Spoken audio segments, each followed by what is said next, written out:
Aesop's Fables by Aesop. The Cock and the Pearl.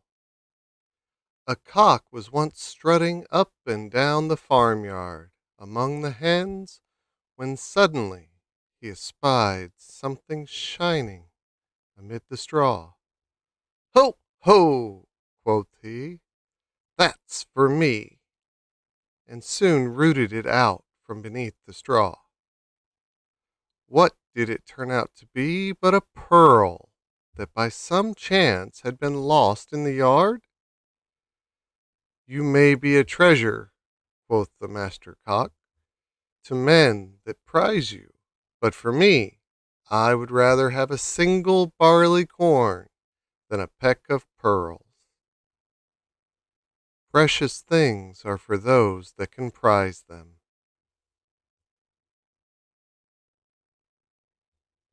The Wolf and the Lamb.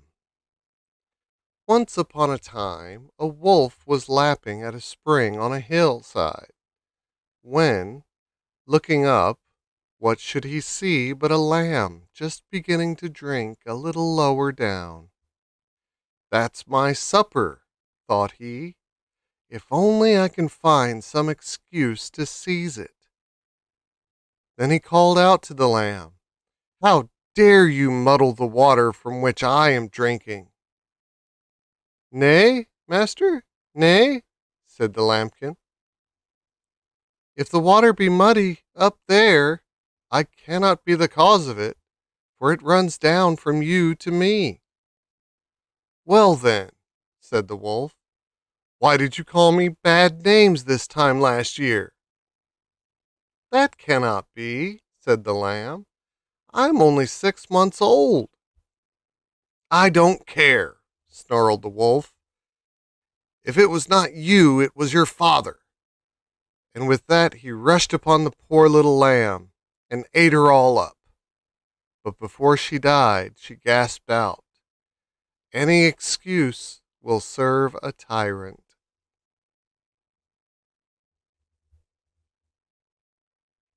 The Dog and the Shadow. It happened that a dog had got a piece of meat and was carrying it home in his mouth to eat it in peace. Now, on his way home, he had to cross a plank lying across a running brook.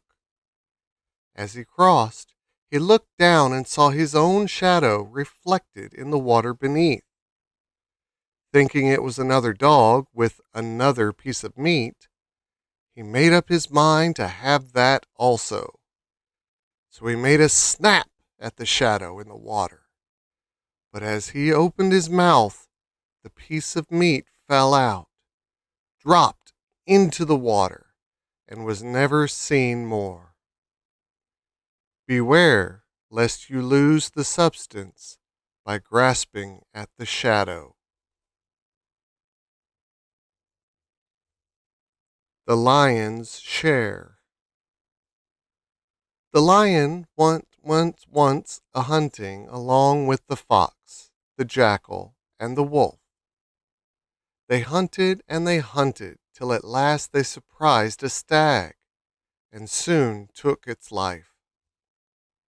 Then came the question, how the spoil should be divided. Quarter me this stag, roared the lion. So the other animals skinned it and cut it into 4 parts.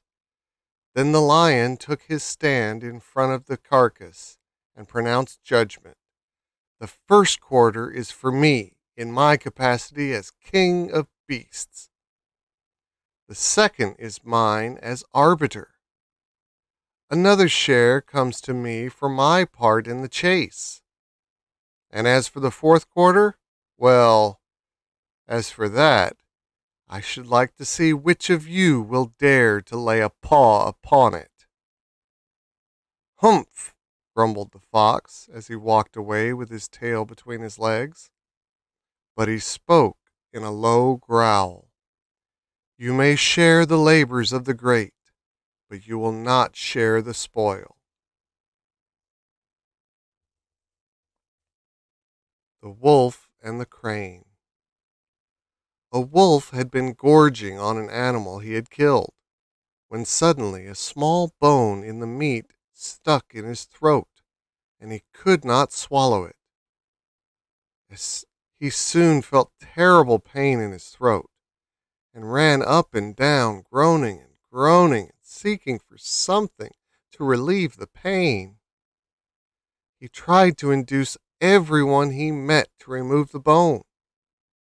"I would give anything," said he, "if you would take it out." At last the crane agreed to try, and told the wolf to lie on his side and open his jaws as wide as he could. Then the crane put its long neck down the wolf's throat, and with its beak loosened the bone, till at last it got it out. "Will you kindly give me the reward you promised?" said the crane. The wolf grinned and showed his teeth and said, "Be content. You have put your head inside a wolf's mouth and taken it out again in safety. That ought to be reward enough for you." Gratitude and greed go not together.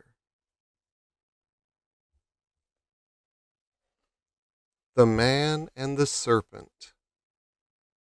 A countryman's son by accident trod upon a serpent's tail, which turned and bit him so that he died. The father, in a rage, got his axe, and pursuing the serpent, cut off part of its tail. So the serpent, in revenge, began stinging several of the farmer's cattle, and caused him severe loss. Well, the farmer thought it best to make it up with the serpent, and brought food and honey to the mouth of its lair, and said to it, "Let's forget and forgive. Perhaps you were right to punish my son, and take vengeance on my cattle. But surely I was right in trying to revenge him. Now that we are both satisfied, why should not we be friends again?" "No, no," said the serpent. "Take away your gifts. You can never forget the death of your son, nor I the loss of my tail. Injuries may be forgiven, but not forgotten."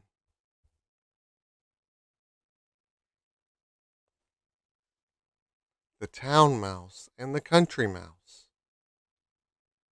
Now you must know that a town mouse once upon a time went on a visit to his cousin in the country. He was rough and ready, this cousin, but he loved his town friend and made him heartily welcome. Beans and bacon, cheese and bread were all he had to offer, but he offered them freely. The town mouse rather turned up his long nose at this country fare and said, "I cannot understand, cousin, how you can put up with such poor food as this.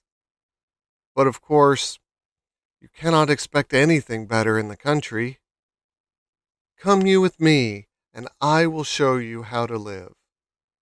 When you have been in town a week, you will wonder how you could ever have stood a country life." No sooner said than done. The two mice set off for the town, and arrived at the town mouse's residence late at night. "You will want some refreshment after our long journey," said the polite town mouse, and took his friend into the grand dining room.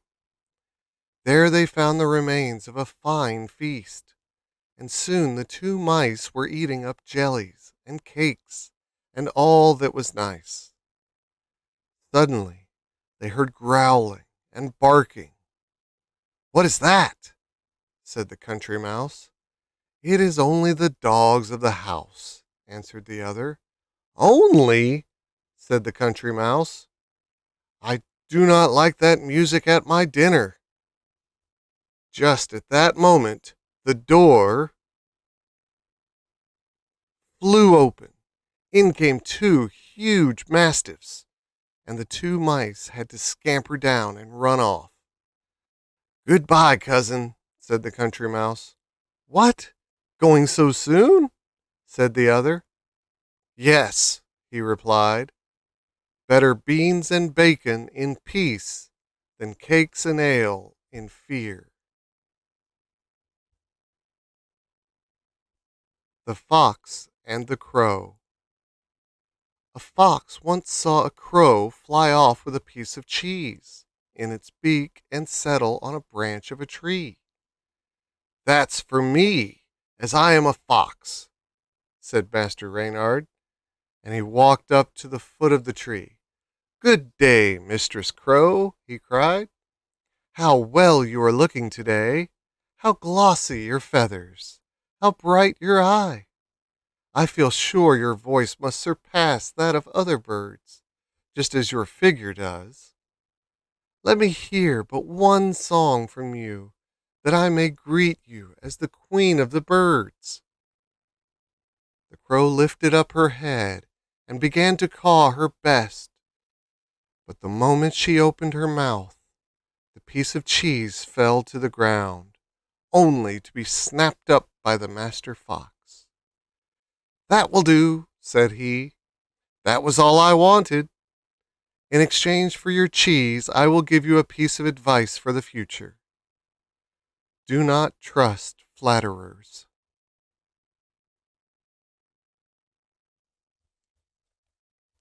The Sick Lion. A lion had come to the end of his days, and lay sick unto death at the mouth of his cave, gasping for breath. The animals, his subjects, came round him and drew nearer as he grew more and more helpless. When they saw him on the point of death, they thought to themselves, now is the time to pay off old grudges. So the boar came up and drove at him with his tusks. Then a bull gored him with his horns. Still the lion lay helpless before them. So the ass, feeling quite safe from danger, came up, and turning his tail to the lion, kicked up his heels into his face. This is a double death, growled the lion. Only cowards insult dying majesty.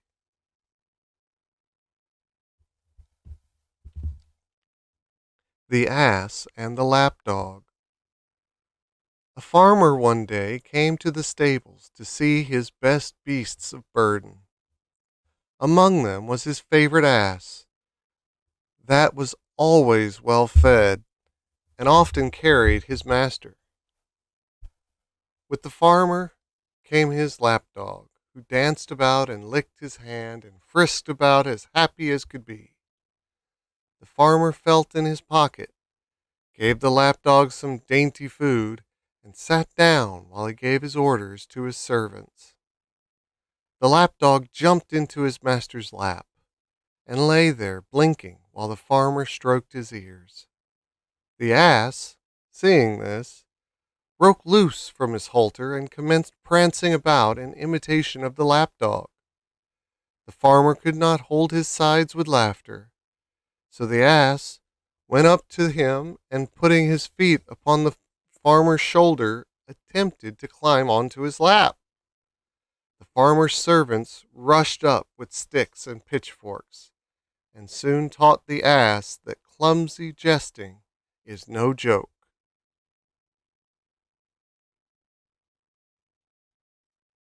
The Lion and the Mouse. Once, when a lion was asleep, a little mouse began running up and down upon him. This soon wakened the lion, who placed his huge paw upon him and opened his big jaws to swallow him.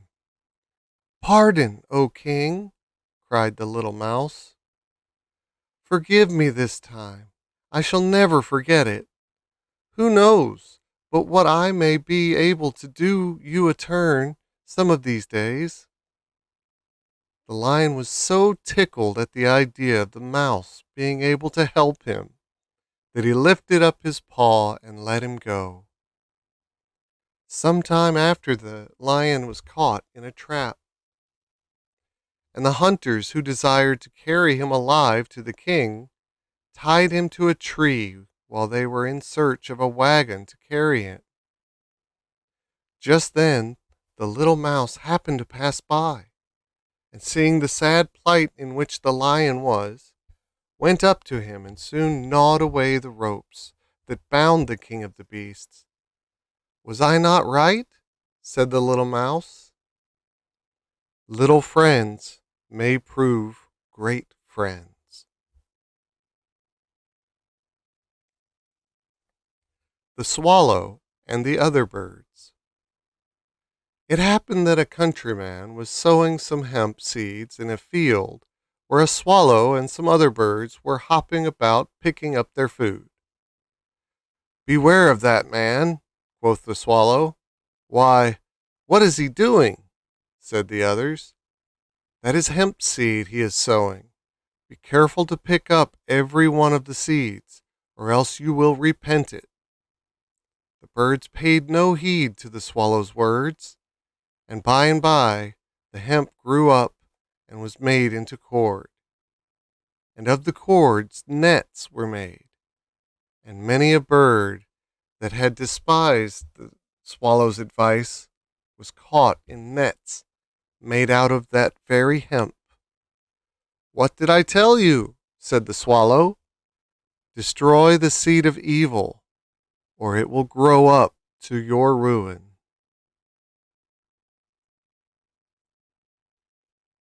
The Frogs Desiring a King. The frogs were living as happy as could be in a marshy swamp that was just suited them. They went splashing about, caring for nobody and nobody troubling with them. But some of them thought that this was not right, that they should have a king and a proper constitution. So they determined to send up a petition to Jove to give them what they wanted. Mighty Jove, they cried, send unto us a king that will rule us and keep us in order. Jove laughed at their croaking and threw down into the swamp a huge log, which came downsplash onto the swamp. The frogs were frightened out of their lives by the commotion made in their midst, and all rushed to the bank to look at the horrible monster. But after a time, seeing that it did not move, one or two of the boldest of them ventured out towards the log, and even dared to touch it. Still it did not move. Then the greatest hero of the frogs jumped upon the log, and commenced dancing upon and down upon it. Thereupon all the frogs came and did the same. And for some time the frogs went about their business every day, without taking the slightest notice of their new king log lying in their midst. But this did not suit them. So they sent another petition to Jove, and said to him, We want a real king, one that will really rule over us. Now this made Jove angry, so he sent among them a big stork that soon set to work gobbling them all up. Then the frogs repented when too late. Better no rule than cruel rule.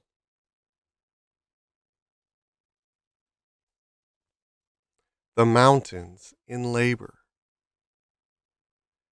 One day, the countrymen noticed that the mountains were in labor. Smoke came out of their summits. The earth was quaking at their feet. Trees were crashing, and huge rocks were tumbling.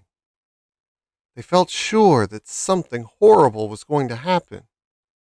They all gathered together in one place to see what terrible thing this could be. They waited and they waited, but nothing came. At last, there was a still more violent earthquake, and a huge gap appeared in the side of the mountains. They all fell down upon their knees and waited. At last, at last, a teeny, tiny mouse poked its little head and bristles out of the gap and came running down towards them. And ever after they used to say, "Much outcry, little outcome."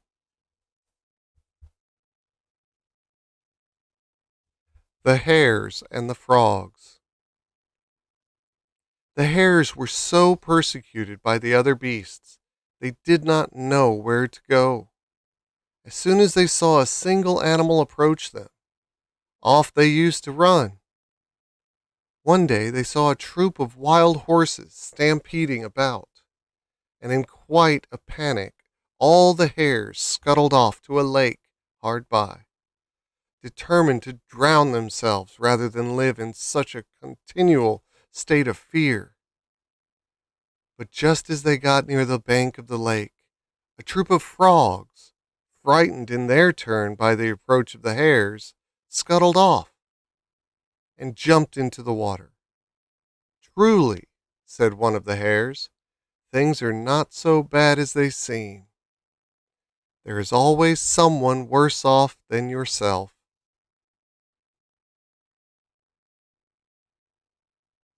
The wolf and the kid.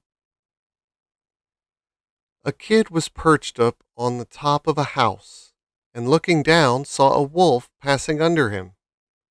Immediately he began to revile and attack his enemy. "Murderer and thief!" he cried. "What do you here near honest folks' houses?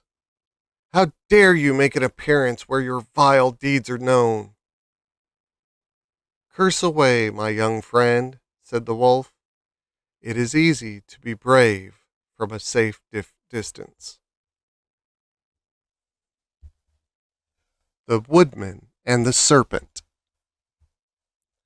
One wintry day, a woodman was tramping home from his work when he saw something black lying on the snow. When he came closer, he saw it was a serpent, to all appearance dead. But he took it up and put it in his bosom to warm while he hurried home.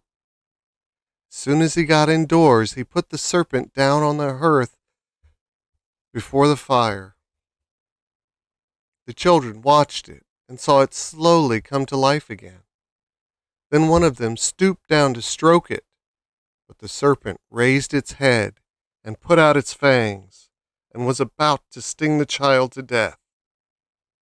So the woodman seized his axe and with one stroke cut the serpent in two. "Ah," said he, "no gratitude from the wicked." The Bald Man and the Fly. There was once a bald man who sat down after work on a hot summer's day. A fly came up and kept buzzing around his bald pate and stinging him from time to time. The man aimed a blow at his little enemy, but Axe Palm came on his head instead. Again the fly tormented him, but this time the man was wiser and said, "You will only injure yourself if you take notice of despicable enemies."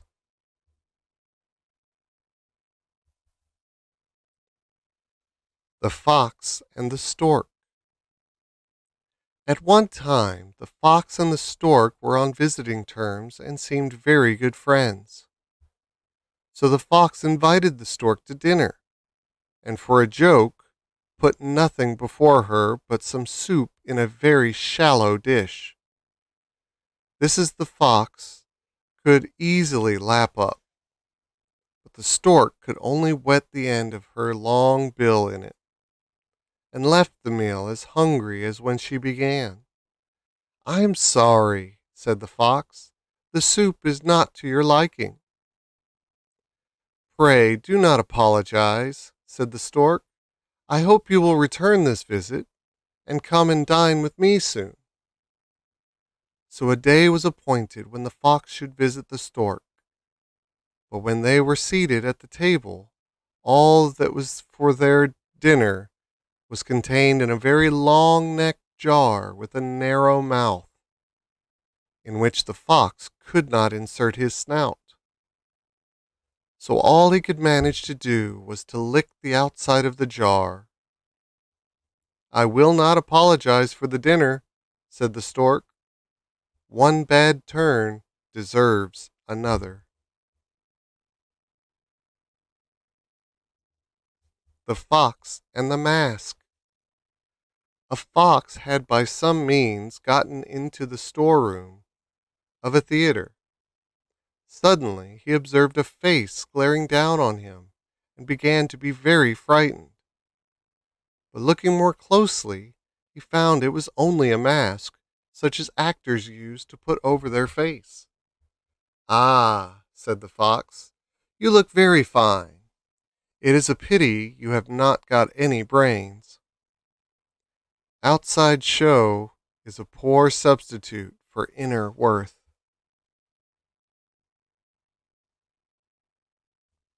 The Jay and the Peacock.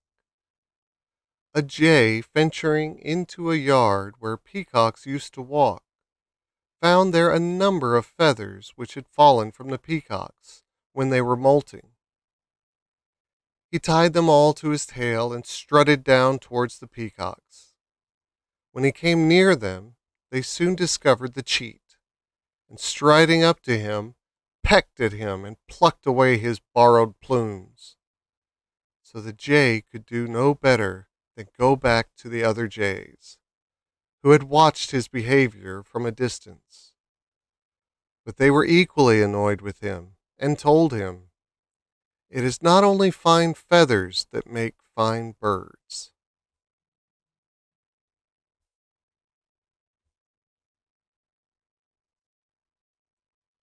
The Frog and the Ox. "Oh, father," said a little frog to the big one sitting by the side of a pool, "I have seen such a terrible monster. It was as big as a mountain, with horns on its head and a long tail, and it had hoofs divided in two." "Tush, child, tush," said the old frog. "That was only Farmer White's ox. It isn't so big either. He may be a little bit taller than I, but I could easily make myself quite as broad. Just you see." So he blew himself out, and blew himself out, and blew himself out. "Was he as big as that?" asked he.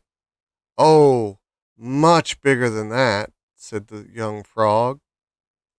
Again the old one blew up himself out, and asked the young one if the ox was as big as that. "Bigger, father, bigger," was the reply. So the frog took a deep breath, and blew, and blew, and blew, and swelled, and swelled, and swelled. And then he said, "I'm sure the ox is not as big as—" But at that moment he burst. Self-conceit may lead to self-destruction.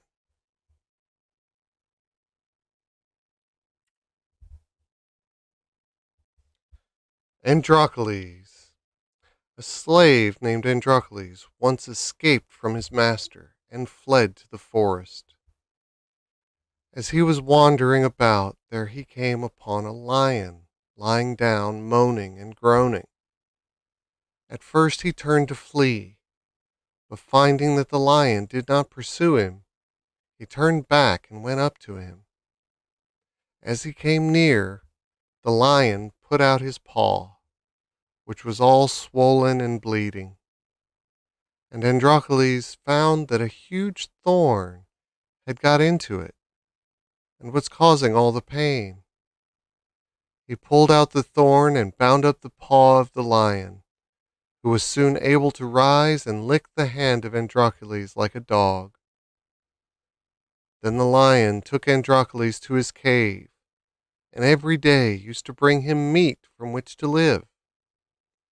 But shortly afterwards, both Androcles and the lion were captured, and the slave was sentenced to be thrown to the lion, after the latter had been kept without food for several days.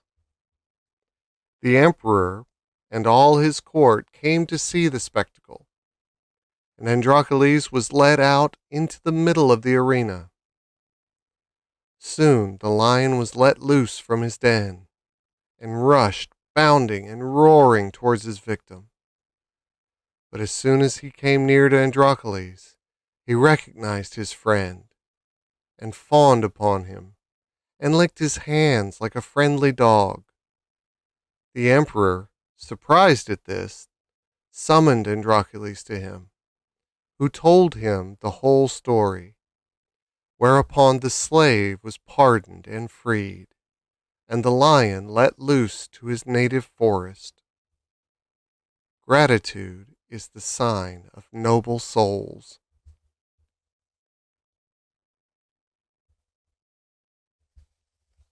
The bat, the birds, and the beasts. A great conflict was about to come off between the birds and the beasts. When the two armies were collected together, the bat hesitated which to join. The birds that passed his perch said, "Come with us." But he said, "I am a beast."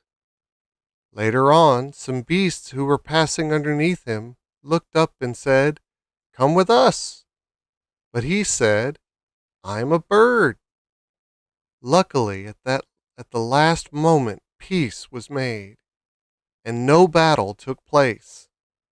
So the bat came to the birds and wished to join in their rejoicings. But they all turned against him, and he had to fly away. He then went to the beasts, but soon had to beat a retreat, or else they would have torn him to pieces. "Ah," said the bat, "I see now. He that is neither one thing nor the other has no friends."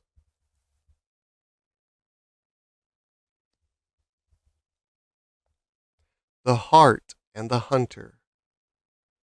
The hart was once drinking from a pool and admiring the noble figure he had made there. "Ah," said he, "where can you see such noble horns as these, with such antlers? I wish I had legs more worthy to bear such a noble crown. It is a pity they are so slim and slight." At that moment a hunter approached and sent an arrow whistling after him. Away bounded the hart, and soon, by the aid of his nimble legs, was nearly out of sight of the hunter. But not noticing where he was going, he passed under some trees with branches growing low, down in which his antlers were caught, so that the hunter had time to come up. "Alas, alas!" cried the hart. "We often despise what is most useful to us."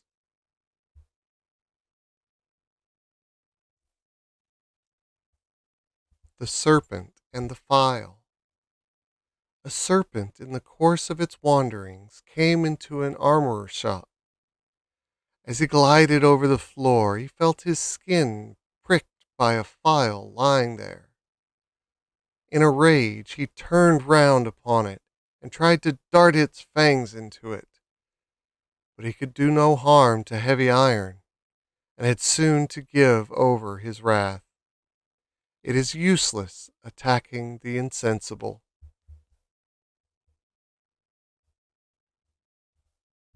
The man and the wood.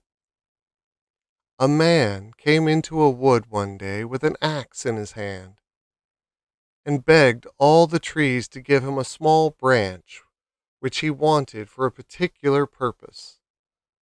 The trees were good natured and gave him one of their branches.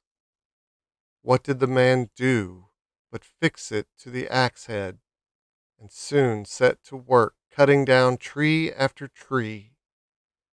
Then the trees saw how foolish they had been in giving their enemy the means of destroying themselves.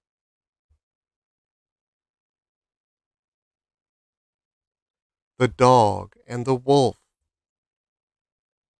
A gaunt wolf was almost dead with hunger when he happened to meet a house dog who was passing by. "Ah, cousin," said the dog, "I knew it how it would be. Your irregular life will soon be the ruin of you. Why do you not work steadily as I do, and get your food regularly given to you?" "I would have no objection," said the wolf, "if I could only get a place." "I will easily arrange that for you," said the dog. "Come with me to my master, and you shall share my work." So the wolf and the dog went towards the town together. On the way there, the wolf noticed that the hair on a certain part of the dog's neck was very much worn away. So he asked him how that had come about. "Oh, it is nothing," said the dog. "That is only the place where the collar is put on at night to keep me chained up. It chafes a bit, but once soon gets used to it." "Is that all?" said the wolf. "Then goodbye to you, master dog. Better starve free than be a fat slave." The Belly and the Members. One fine day it occurred to the members of the body that they were doing all the work and the belly was having all the food. So they held a meeting, and after a long discussion, decided to strike work till the belly consented to take its proper share of the work. So for a day or two, the hands refused to take the food, the mouth refused to receive it, and the teeth had no work to do. But after a day or two, the members began to find that they themselves were not in a very active condition. The hands could barely move, and the mouth was all parched and dry, while the legs were unable to support the rest. So thus they found that even the belly, in its dull, quiet way, was doing necessary work for the body, and that all must work together, or the body will go to pieces. The Hart in the Ox Stall. A hart, hotly pursued by the hounds, fled for refuge into an ox stall, and buried itself in a truss of hay, leaving nothing to be seen but the tips of its horns. Soon after, the hunters came up and asked if any one had seen the hart.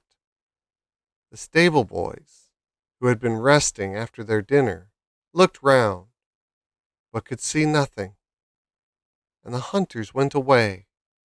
Shortly afterwards, the master came in, and looking around, saw that something unusual had taken place. He pointed to the truss of hay and said, "What are those two curious things sticking out of the hay?" And when the stable boys came to look, they discovered the hart, and soon made an end of him. He thus learnt that nothing escapes the master's eye. The Fox and the Grapes. One hot summer's day, a fox was strolling through an orchard till he came to a bunch of grapes just ripening on a vine, which had been trained over a lofty branch. "Just the thing to quench my thirst," quoth he. Drawing back a few paces, he took a run and a jump, and just missed the bunch. Turning round again with a 1, 2, 3, he jumped up, but with no greater success. Again and again he tried after the tempting morsel, but at last he had to give it up, and walked away with his nose in the air, saying, "I am sure they are sour." It is easy to despise what you cannot get.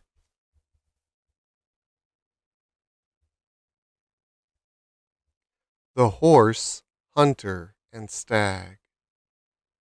A quarrel had arisen between the horse and the stag, so the horse came to a hunter to ask his help to take revenge on the stag. The hunter agreed, but said, "If you desire to conquer the stag, you must permit me to place this piece of iron between your jaws, so that I may guide you with these reins, and allow this saddle to be placed upon your back, so that I may keep steady upon you as we follow after the enemy." The horse agreed to the conditions, and the hunter soon saddled and bridled him. Then, with the aid of the hunter, the horse soon overcame the stag and said to the hunter, "Now, get off, and remove those things from my mouth and back." "Not so fast, friend," said the hunter. "I have now got you under bit and spur, and prefer to keep you as you are at present. If you allow men to use you for your own purposes, they will use you for theirs."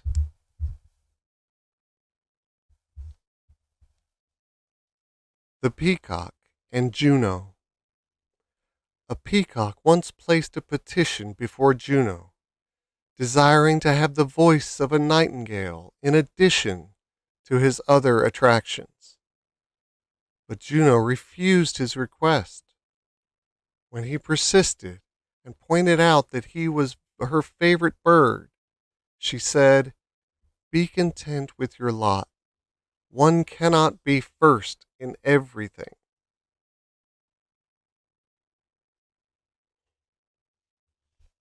The Fox and the Lion. When first the fox saw the lion, he was terribly frightened, and ran away and hid himself in the wood. Next time, however, he came near the king of beasts, he stopped at a safe distance and watched him pass by. The third time they came near one another, the fox went straight up to the lion and passed the time of day with him, asking him how his family were, and when he should have the pleasure of seeing him again. Then, turning his tail, he parted from the lion without much ceremony. Familiarity breeds contempt.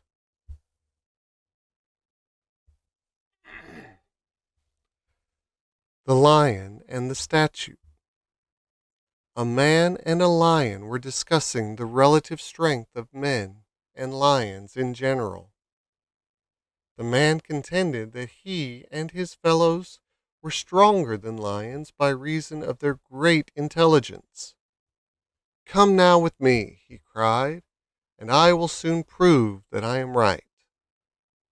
So he took him into the public gardens and showed him a statue of Hercules overcoming the lion and tearing his mouth in two. That is all very well," said the lion, "but proves nothing, for it was a man who made the statue. We can easily represent things as we wish them to be."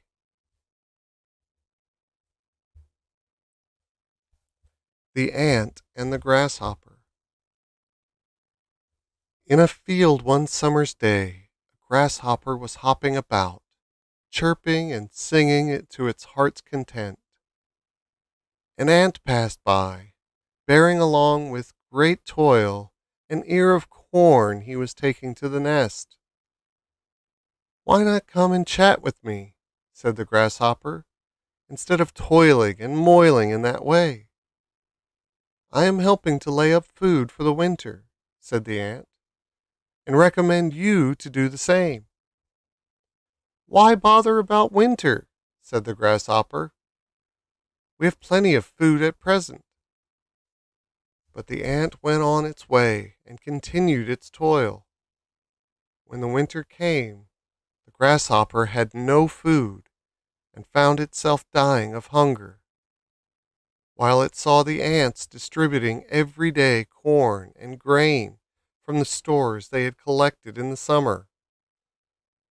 Then the grasshopper knew it is best to prepare for the days of necessity.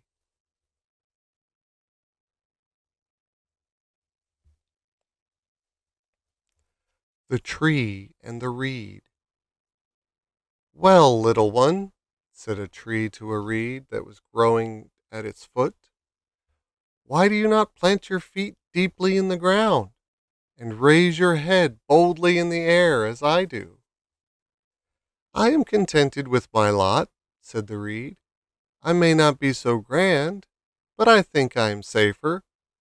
Safe, sneered the tree. Who shall pluck me up by my roots and bow my head to the ground? But it soon had to repent its boasting, for a hurricane arose, which tore it up from its roots and cast it a useless log on the ground, while the little reed, bending to the force of the wind, soon stood upright again when the storm had passed over. Obscurity often brings safety. The fox and the cat. A fox was boasting to a cat of its clever devices for escaping its enemies. I have a whole bag of tricks, he said, which contains 100 ways of escaping my enemies. I have only one, said the cat, but I can generally manage with that. Just at that moment they heard the cry of a pack of hounds coming towards them, and the cat immediately scampered up a tree and hid herself in the boughs. This is my plan, said the cat. What are you going to do? The fox thought first of one way, then of another, and while he was debating, the hounds came nearer and nearer, and at last the fox, in his confusion, was caught up by the hounds and soon killed by the huntsman. Miss Puss, who had been looking on, said, better one safe way than 100 on which you cannot reckon. The wolf in sheep's clothing. A wolf found great difficulty in getting at the sheep, owing to the vigilance of the shepherd and his dogs. But one day it found the skin of a sheep that had been flayed and thrown aside. So it put it on its own pelt and strolled down among the sheep. The lamb that belonged to the sheep, whose skin the wolf was wearing, began to follow the wolf in the sheep's clothing. So, leading the lamb a little apart, he soon made a meal of her, and for some time he succeeded in deceiving the sheep and enjoying hearty meals. Appearances are deceptive.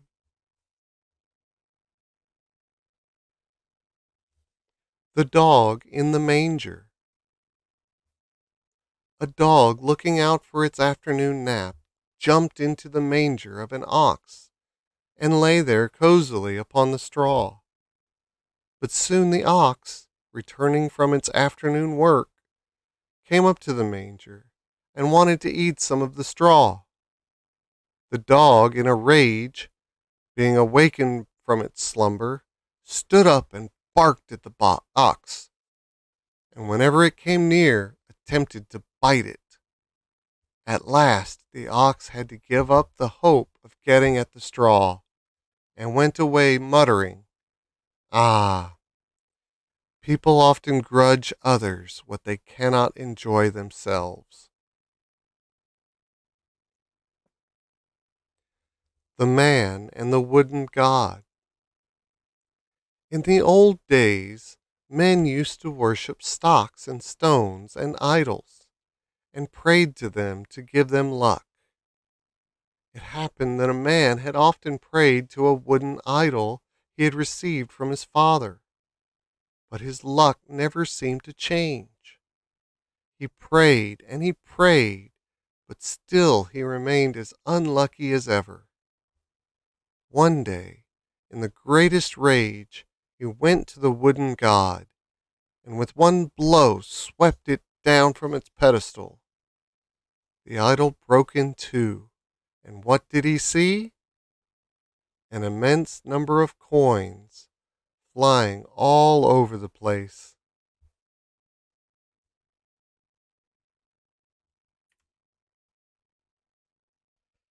The Fisher.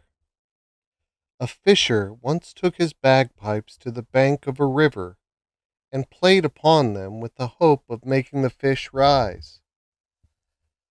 But never a one put his nose out of the water. So he cast his net into the river and soon drew it forth filled with fish. Then he took his bagpipes again, and, as he played, the fish leapt up in the net. "Ah, you dance now when I play," said he. "Yes," said an old fish, "when you are in a man's power, you must do as he bids you." The Shepherd's Boy. There was once a young shepherd boy who tended his sheep at the foot of a mountain near a dark forest. It was rather lonely for him all day, so he thought upon a plan by which he could get a little company and some excitement.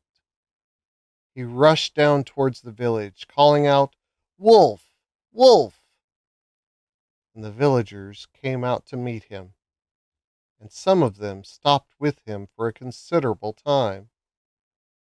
This pleased the boy so much that a few days afterwards he tried the same trick, and again the villagers came to his help. But shortly after this, a wolf actually did come out of the forest and began to worry the sheep. And the boy, of course, cried out, "Wolf! Wolf!" still louder than before. But this time the villagers, who had been fooled twice before, thought the boy was again deceiving them, and nobody stirred to come to his help. So the wolf made a good meal off the boy's flock. And when the boy complained, the wise man of the village said, "A liar will not be believed, even when he speaks the truth." The Young Thief and His Mother. A young man had been caught in a daring act of theft and had been condemned to be executed for it. He expressed his desire to see his mother and to speak with her before he was led to execution. And of course this was granted. When his mother came to him and he said, "I want to whisper to you," and when she brought her ear near him, he nearly bit it off. All the bystanders were horrified and asked him what he could mean by such a brutal and inhumane conduct. "It is to punish her," he said. "When I was young, I began with stealing little things and brought them home to mother. Instead of rebuking and punishing me, she laughed and said, 'It will not be noticed. It is because of her that I am here today.'" "He is right, woman," said the priest. "The Lord hath said, 'Train up a child in the way he should go, and when he is old, he will not depart therefrom.'"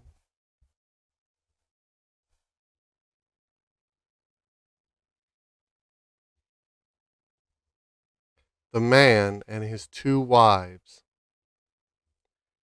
In the old days, when men were allowed to have many wives, a middle-aged man had one wife that was old and one that was young. Each loved him very much and desired to see him like herself. Now the man's hair was turning gray, which the young wife did not like, as it made him look too old for her husband. So every night she used to comb his hair and pick out the white ones. But the elder wife saw her husband growing gray with great pleasure, for she did not like to be mistaken for his mother. So every morning she used to arrange his hair and pick out as many of the black ones as she could. The consequence was the man soon found himself entirely bald. Yield to all, and you will soon have nothing to yield. The Nurse and the Wolf. Be quiet now, said an old nurse to a child sitting on her lap. If you make that noise again, I will throw you to the wolf. Now it chanced that a wolf was passing close under the window as this was said. So he crouched down by the side of the house and waited. I am in good luck today, thought he. It is sure to cry soon, and a dainty morsel I haven't had for many a long day. So he waited, and he waited, and he waited, till at last the child began to cry. And the wolf came forward before the window, and looked up to the nurse, wagging his tail. But all the nurse did was to shut down the window and call for help. And the dogs of the house came rushing out. Ah, said the wolf as he galloped away, enemies' promises were made to be broken. The Tortoise and the Birds. A tortoise desired to change its place of residence, so he asked an eagle to carry him to his new home, promising her a rich reward for her trouble. The eagle agreed, and seizing the tortoise by the shell with her talons, soared aloft. On their way, they met a crow who said to the eagle, Tortoise is good eating. The shell is too hard, said the eagle in reply. The rocks will soon crack the shell, was the crow's answer, and the eagle, taking the hint, let fall the tortoise on a sharp rock, and the two birds made a hearty meal of the tortoise. Never soar aloft on an enemy's pinions.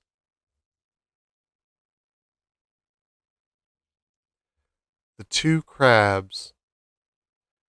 One fine day, two crabs came out of their home to take a stroll on the sand. Child, said the mother, you are walking very ungracefully.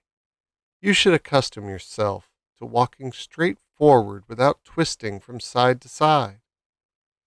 Pray, mother, said the young one, do but set the example yourself, and I will follow you. Example is the best precept. The Ass in the Lion's Skin. An ass once found a lion's skin, which the hunters had left out in the sun to dry. He put it on and went towards his native village. All fled at his approach, both men and animals, and he was a proud ass that day. In his delight he lifted up his voice and brayed, but then everyone knew him, and his owner came up and gave him a sound cudgeling for the fright he had caused. And shortly afterwards a fox came up to him and said, Ah, I knew you by your voice. Fine clothes may disguise, but silly words will disclose a fool. The Two Fellows and the Bear. Two fellows were traveling together through a wood, when a bear rushed out upon them. One of the travelers happened to be in front, and he seized hold of the branch of a tree and hid himself among the leaves. The other, seeing no help for it, threw himself flat upon the ground, with his face in the dust. The bear, coming up to him, put his muzzle close to his ear and sniffed and sniffed. But at last, with a growl, he shook his head and slouched off, for bears will not touch dead meat. Then the fellow in the tree came down to his comrade and said, laughing, "What was it the master Bruin whispered to you?" "He told me," said the other, "never trust a friend who deserts you at a pinch."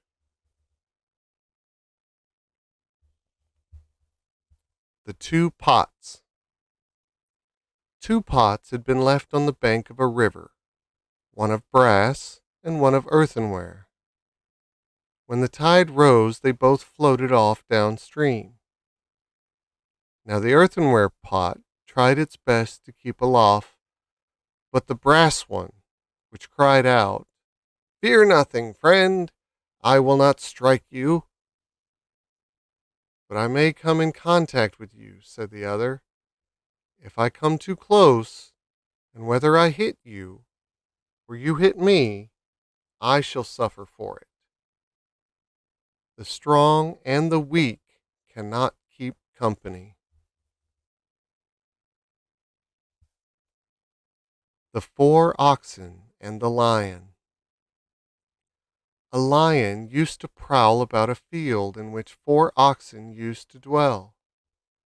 Many a time he tried to attack them, but whenever he came near, they turned their tails to one another, so that whichever way he approached them, he was met by the horns of one of them. At last, however, they fell a quarreling among themselves, and each went off to pasture alone in a separate corner of the field. Then the lion attacked them one by one, and soon made an end of all four. United we stand, divided we fall.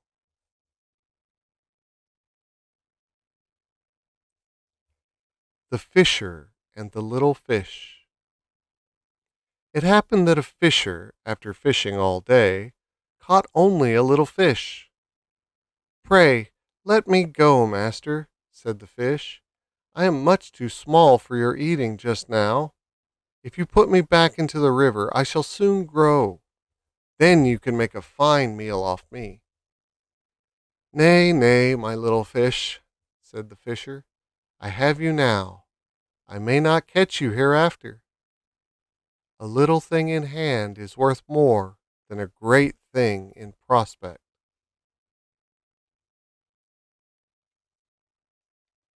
Avaricious and envious. Two neighbors came upon Jupiter and prayed him to grant their heart's desire. Now the one was full of avarice, and the other eaten up with envy. So to punish them both, Jupiter granted that each might have whatever he wished for himself, but only on condition that his neighbor had twice as much. The avaricious man prayed to have a room full of gold.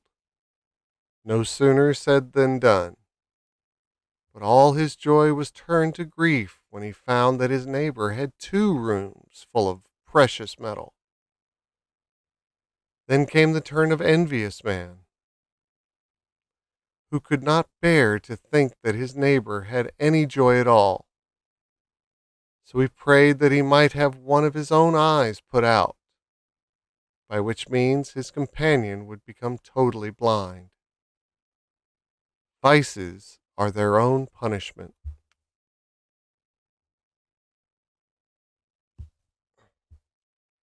The Crow and the Pitcher.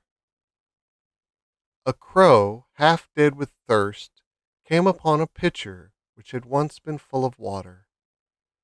But when the crow put its beak into the mouth of the pitcher, he found that only very little water was left in it, and that he could not reach far enough down to get at it.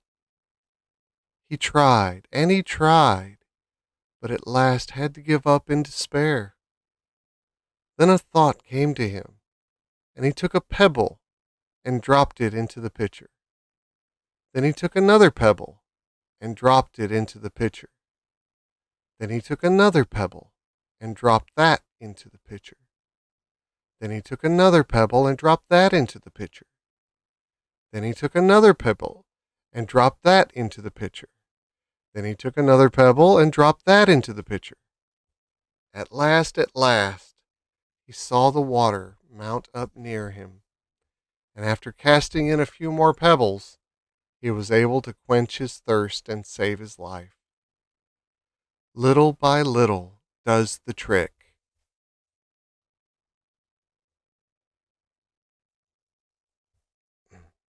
The Man and the Satyr. A man has lost his way in a wood one bitter winter's night. As he was roaming about, a satyr came up to him, and finding that he had lost his way, promised to give him a lodging for the night, and guide him out of the forest in the morning. As he went along to the satyr's cell, the man raised both his hands to his mouth and kept on blowing at them. "What do you do that for?" said the satyr. "My hands are numb with cold," said the man, "and my breath warms them." After this, they arrived at the satyr's home, and soon the satyr put a smoking dish of porridge before him. But when the man raised his spoon to his mouth, he began blowing upon it. "And what do you do that for?" said the satyr. "The porridge is too hot, and my breath will cool it." "Out you go," said the satyr. "I will have naught to do with a man who can blow hot and cold with the same breath."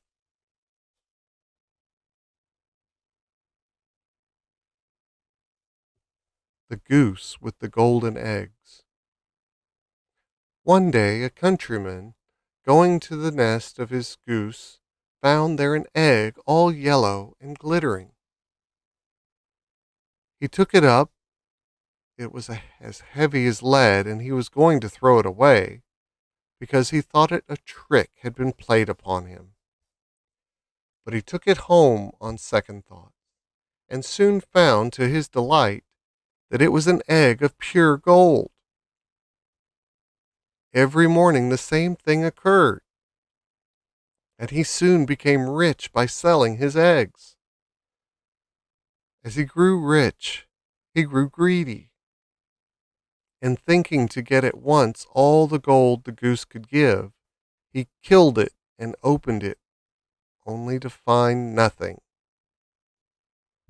Greed oft overreaches itself.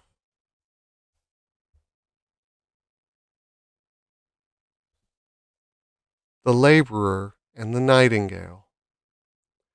A laborer lay listening to a nightingale's song throughout the summer night. So pleased was he with it that the next night he set a trap for it and captured it. "Now that I have caught thee," he cried, "thou shalt always sing to me." "We nightingales never sing in a cage," said the bird. "Then I'll eat thee," said the laborer. "I have always heard say that a nightingale on toast is dainty morsel."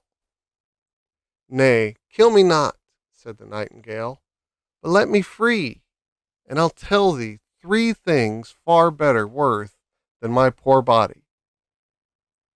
The laborer let him loose, and he flew up to a branch of a tree and said, "Never believe a captive's promise. That's one thing. Then again, keep what you have. And third piece of advice is, sorrow not over what is lost forever." Then the songbird flew away.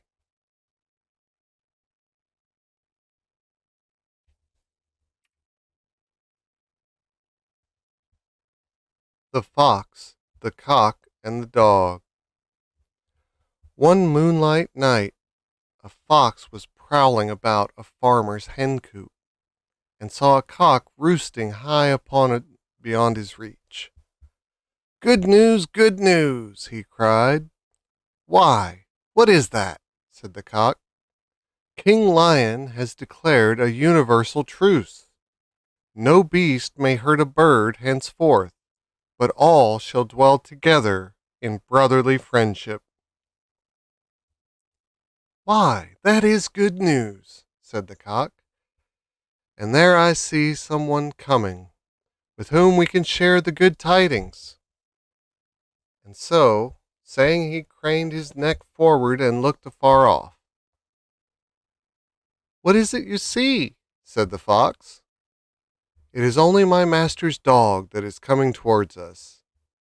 "What, going so soon?" he continued as the fox began to turn away as soon as he had heard the news.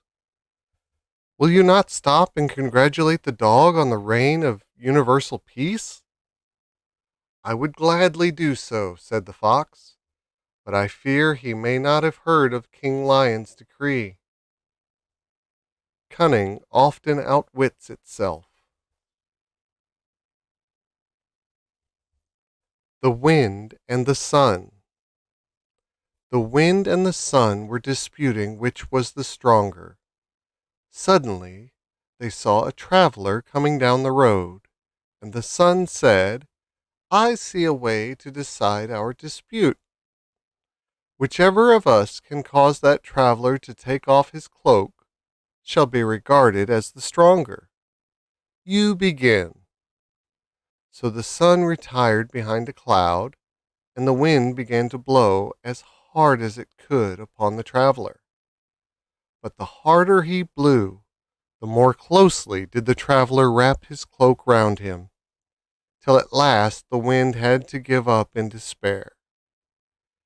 Then the sun came out and shone in all his glory upon the traveler, who soon found it too hot to walk with his cloak on.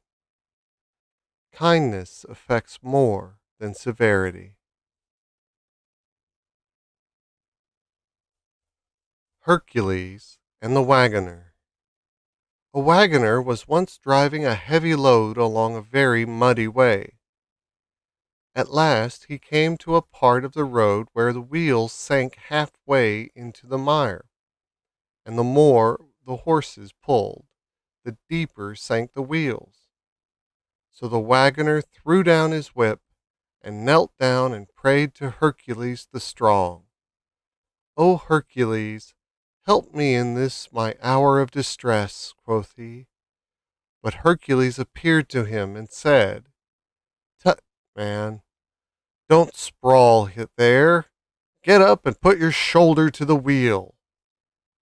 The gods help them that help themselves."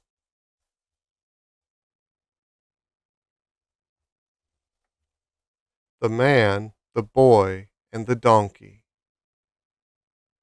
A man and his son were once going with their donkey to market.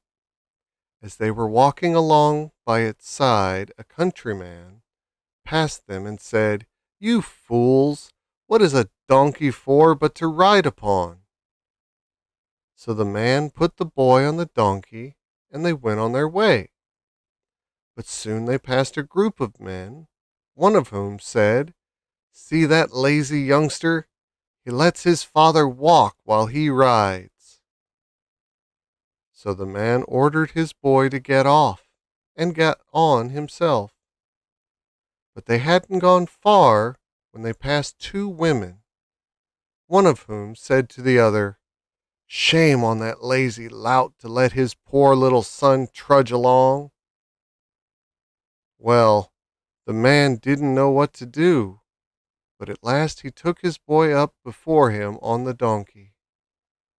By this time they had come to the town, and the passers-by began to jeer and point at them. The man stopped and asked what they were scoffing at. The men said, "Aren't you ashamed of yourself for overloading that poor donkey of yours and your hulking son?" The man and boy got off and tried to think what to do. They thought and they thought, till at last they cut down a pole, tied the donkey's feet to it, and raised the pole and the donkey to their shoulders. They went along amid the laughter of all who met them, till they came to Market Bridge, when the donkey getting one of his feet loose, kicked out and caused the boy to drop his end of the pole. In the struggle, the donkey fell over the bridge, and his 4 feet began being tied together. He was drowned.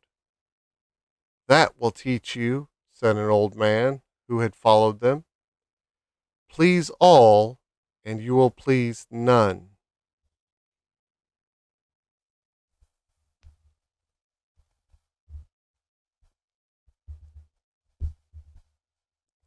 The Miser and His Gold. Once upon a time, there was a miser who used to hide his gold at the foot of a tree in his garden. But every week he used to go and dig it up and gloat over his gains. A robber, who had noticed this, went and dug up the gold and decamped with it. When the miser next came to gloat over his treasures, he found nothing but the empty hole.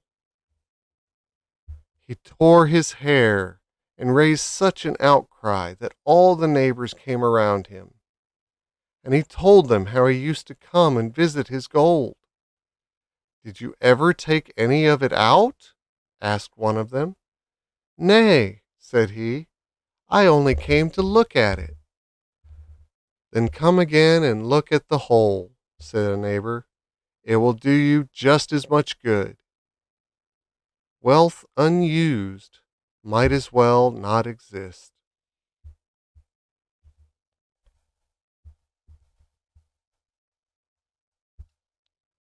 The Fox and the Mosquitoes. A fox, after crossing a river, got its tail entangled in a bush and could not move. A number of mosquitoes, seeing its plight, settled upon it and enjoyed a good meal undisturbed by its tail. A hedgehog, strolling by, took pity upon the fox and went up to him. You are in a bad way, neighbor, said the hedgehog. Shall I relieve you by driving off those mosquitoes who are sucking your blood? Thank you, Master Hedgehog, said the fox, but I would rather not. Why? How is that? Asked the hedgehog. Well, you see, was the answer, these mosquitoes have had their fill. If you drive these away, others will come with fresh appetites and bleed me to death.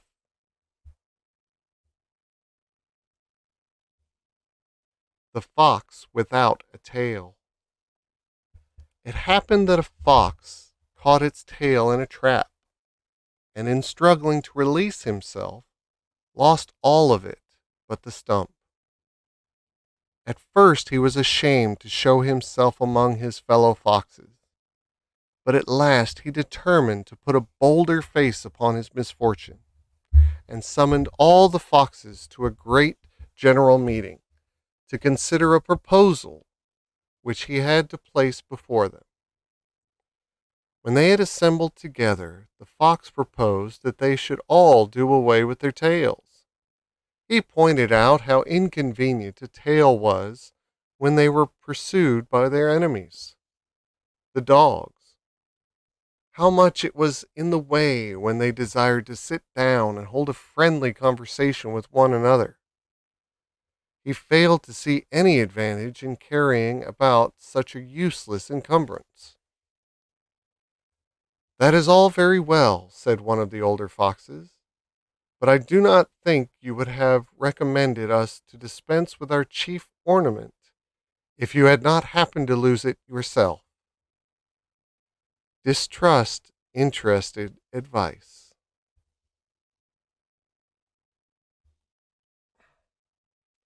The One-Eyed Doe. A doe had had the misfortune to lose one of her eyes, and could not see anyone approaching her on that side. So to avoid any danger, she always used to feed on a high cliff near the sea, with her sound eye looking towards the land. By this means she could see whenever the hunters approached her on land, and often escaped by this means. But the hunters found out that she was blind of one eye, and hiring a boat, rowed under the cliff where she used to feed, and shot her from the sea. Ah, cried she with her dying voice, you cannot escape your fate. Belling the cat. Long ago, the mice had a general council to consider what measures they could take to outwit their common enemy, the cat. Some said this and some said that, but at last a young mouse got up and said he had a proposal to make, which he thought would meet the case. You will all agree, said he, that our chief danger consists in the sly and treacherous manner in which the enemy approaches us. Now, if we could receive some signal of their approach, we could easily escape from her. I venture, therefore, to propose that a small bell be procured and attached by a ribbon round the neck of the cat. By this means we should always know when she was about, and could easily retire while she was in the neighborhood. This proposal met with general applause, until an old mouse got up and said, that is all very well, but who is to bell the cat? The mice looked at one another, and nobody spoke. Then the old mouse said, it is easy to propose impossible remedies.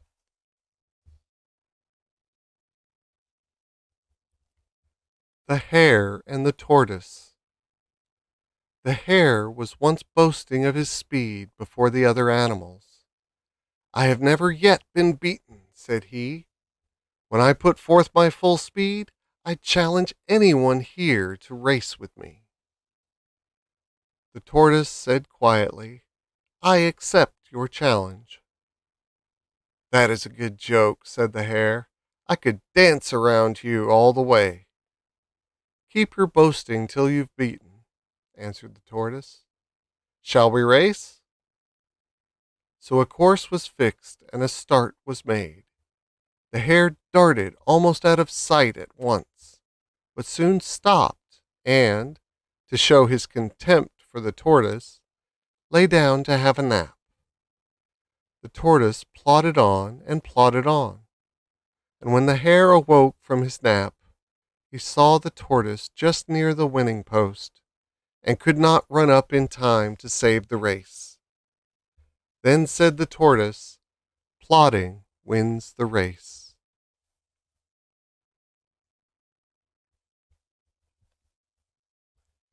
The Old Man and Death.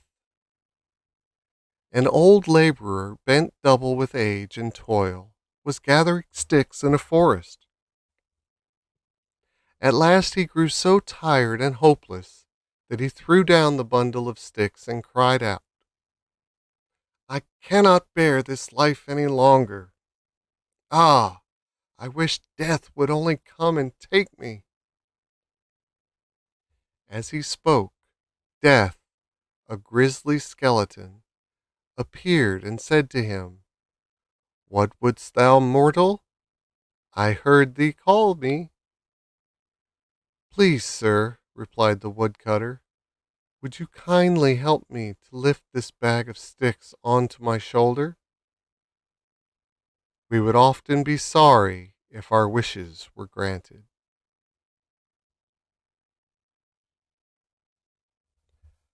The Hare with Many Friends. A hare was very popular with the other beasts who all claimed to be her friends. But one day she heard the hounds approaching and hoped to escape them by the aid of her many friends.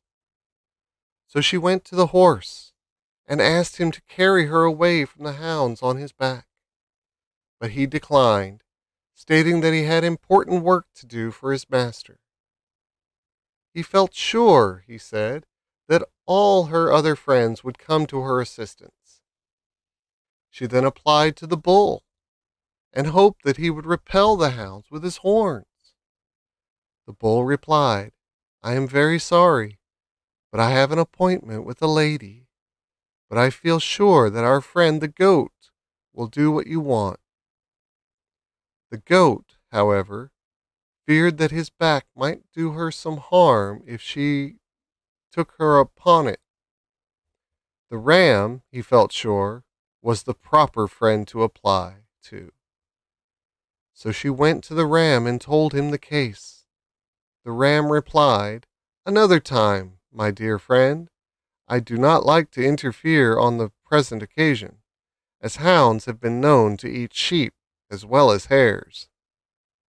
The hare then applied as a last hope to the calf, who regretted that he was unable to help her, as he did not like to take the responsibility upon himself, as so many older persons than himself had declined the task. By this time the hounds were quite near, and the hare took to her heels and luckily escaped. He that has many friends has no friends. The lion in love. A lion once fell in love with a beautiful maiden and proposed marriage to her parents. The old people did not know what to say. They did not like to give their daughter to the lion, yet they did not wish to enrage the king of beasts. At last the father said, We feel highly honored by your majesty's proposal. But you see, our daughter is a tender young thing, and we fear that in the venomous of your affection, you might possibly do her some injury. Might I venture to suggest that your majesty should have your claws removed and your teeth extracted? Then we would gladly consider your proposal again. The lion was so much in love that he had his claws trimmed and his big teeth taken out. But when he came again to the parents of the young girl, they simply laughed in his face and bade him do his worst. Love can tame the wildest. The bundle of sticks. An old man on the point of death summoned his sons around him to give them some parting advice. He ordered his servants to bring him a bag of sticks and said to his eldest son, Break it. The son strained and strained, but with all his efforts was unable to break the bundle. The other sons also tried, but none of them were successful. Untie the bundle, said the father, and each of you take a stick. When they had done so, he called out to them, Now, break! And each stick was easily broken. You see my meaning, said their father. Union gives strength. The lion, the fox, and the beasts. The lion once gave out that he was sick unto death, and summoned the animals to come and hear his last will and testament. So the goat came to the lion's cave, and stopped there listening for a long time. Then a sheep went in, and before she came out, a calf came up and received the last wishes of the Lord of the beasts. But soon the lion seemed to recover, and came to the mouth of his cave, and saw the fox, who had been waiting outside for some time. Why do you not come to pay your respects to me? Said the lion to the fox. I beg your majesty's pardon, said the fox, but I noticed the track of the animals that have already come to you, and while I see many hoof marks going in, I see none coming out. Till the animals that have entered your cave come out again, I prefer to remain in the open air. It is easier to get into the enemy's toils than out again.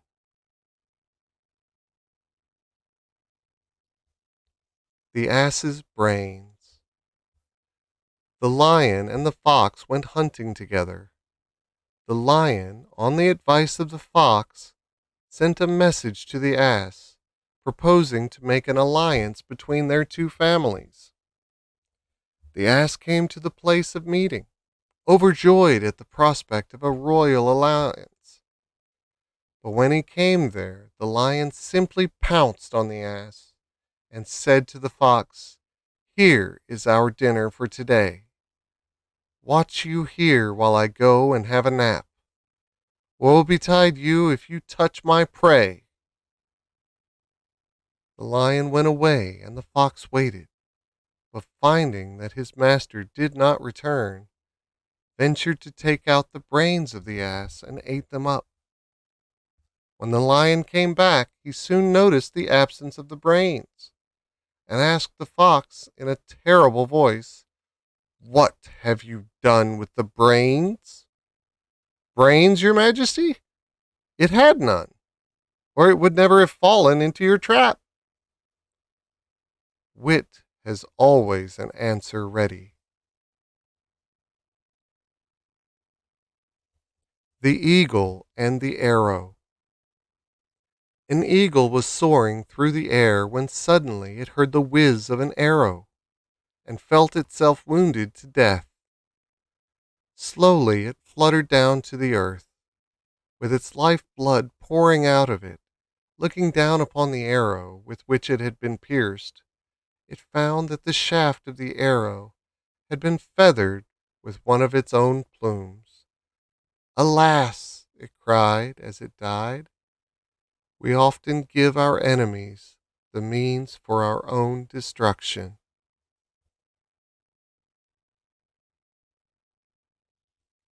The Milkmaid and her Pail. Patty, the milkmaid, was going to market carrying her milk in a pail on her head. As she went along, she began calculating what she would do with the money she would get for the milk. "I'll buy some fowls from Farmer Brown," she said, "and then they will lay eggs each morning, which I will sell to the parson's wife. With the money that I get from the sale of these eggs, I'll buy myself a new dimity frock and a chip hat. And when I go to the market, won't all the young men come up and speak to me? Polly Shaw will be that jealous. But I don't care. I shall just look at her and toss my head like this." As she spoke, she tossed her head back. The pail fell off it, and all the milk was spilt. So she had to go home and tell her mother what had occurred. "Ah, my child," said the mother, "do not count your chickens before they have hatched."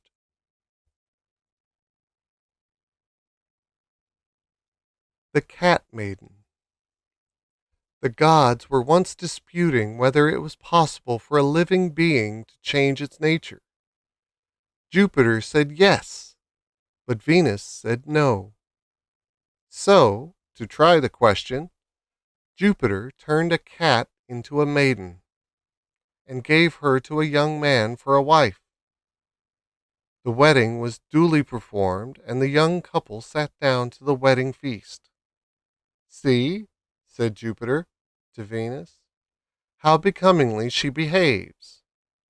Who could tell that yesterday she was but a cat? Surely her nature is changed." "Wait a minute," replied Venus, and let loose a mouse into the room. No sooner did the bride see this than she jumped up from her seat and tried to pounce upon the mouse.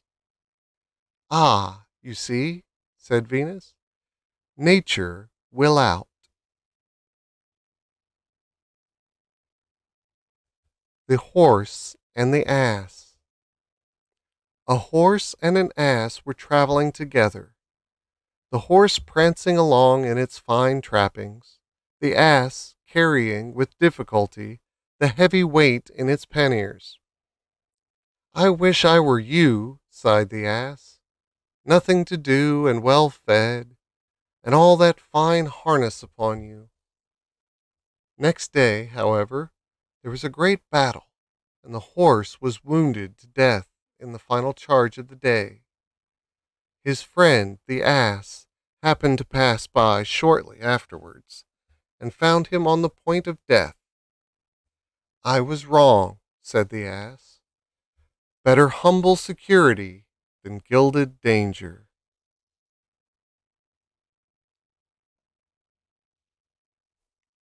The trumpeter taken prisoner. A trumpeter, during a battle, ventured too near the enemy, and was captured by them. They were about to proceed to put him to death when he begged them to hear his plea for mercy. I do not fight, said he, and indeed carry no weapon. I only blow this trumpet, and surely that cannot harm you. Then why should you kill me? You may not fight yourself, said the others, but you encourage and guide your men to the fight. Words may be deeds.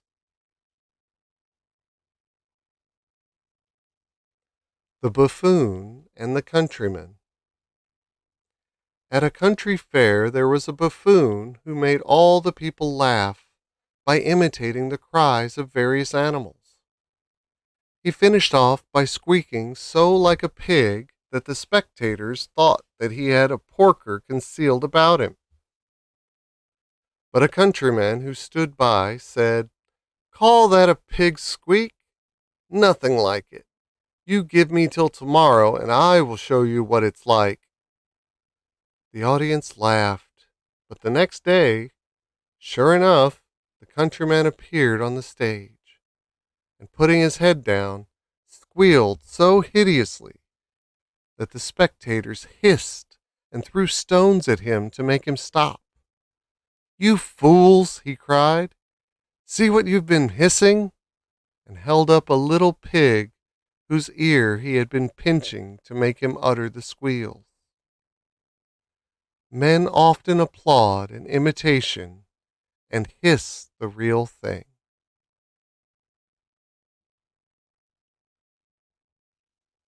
The old woman and the wine jar. You must know that sometimes old women like a glass of wine.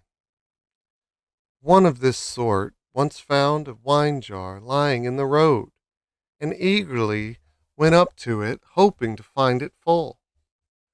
But when she took it up, she found that all the wine had been drunk out of it. Still, she took a long sniff at the mouth of the jar. Ah, she cried, what memories cling round the instruments of our pleasures.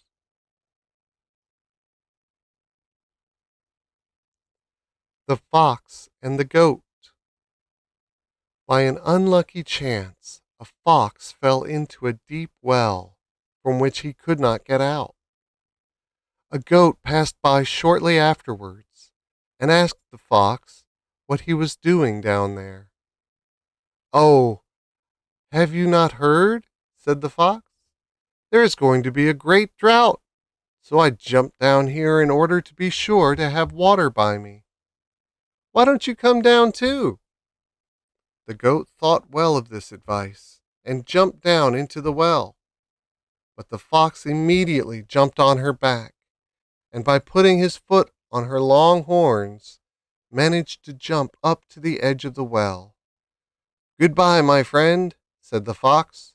Remember next time, never trust the advice of a man in difficulties.